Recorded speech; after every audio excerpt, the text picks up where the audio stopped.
Within the space of a decade, the computer screen has become a window into a wide range of sexual activity. So what is that doing to people? Hardcore pornography de facto has become sex education. Now, Cindy Gallop, a woman who dates mainly younger men, set up the website Make Love Not Porn because she'd noticed a change in men's behaviour she attributes to pornography.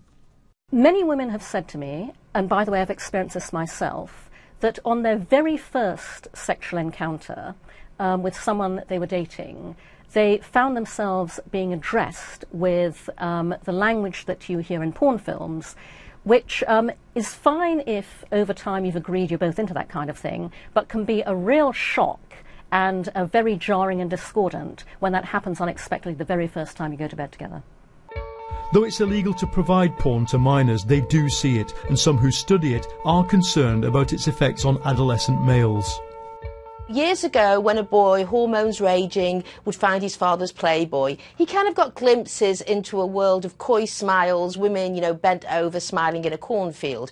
Today, when he sort of gets into the internet via either a smartphone, computer or whatever, he is catapulted into a world of sexual cruelty. Now, that world is available to him 24 hours a day. There's very, very little what we would call softcore porn on the internet. That has been wiped away by the industry. So does violent porn cause violent behaviour? It's hard to find evidence for that in the research. What is clearer is the link between images that become more extreme and addiction.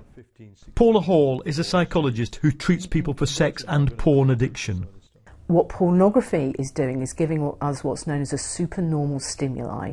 It is exaggerating what is a very natural and instinctive desire to seek out attractive sexual partners, but it is exaggerating that, and it is giving us constant, endless novelty, which means that our brains are becoming more and more wired towards those pornographic images than it is towards partnered sex. And particularly for adolescents, where their brains are in a state of such dramatic change and pruning, it means that sometimes those other pathways for partnered sex aren't actually developing at all.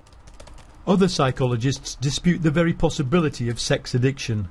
Meanwhile, Victoria, a webcam performer, says she can see signs of addiction among her clients. It has the potential to be addictive because it's easy and it's friendly and it's warm, and a lot of these clients know that when they log on, if I've built a rapport and a relationship with them over a certain amount of time, I am going to be happy to see them and I am going to want to catch up with them and have a chat and see how they are. And it's like seeing an old friend. Why would you want to give that up? I think they forget how much money they spend and how much time they spend on me as well. Do I think it's damaging? Yes, but it's not my place to tell them to stop. The British government has signalled it'll require internet providers to filter out porn unless users specifically opt in. Within the industry, views on this are mixed. If people want to watch porn, they should opt into it. I agree with that. I don't think it's going to have an effect on us, to be honest with you. And when people do opt in for it, then people can't see it as a bad light, because if they want to look for it, they want to watch it, that's their own choice. David Cameron needs to stop trying to control people under a banner of protecting them, because it's protecting nobody. It makes jobs harder, and it sort of perpetuates the idea that what is not normal is damaging. The fact remains, never before have so many men had so much access to extreme imagery, and no political party is now proposing to censor it outright.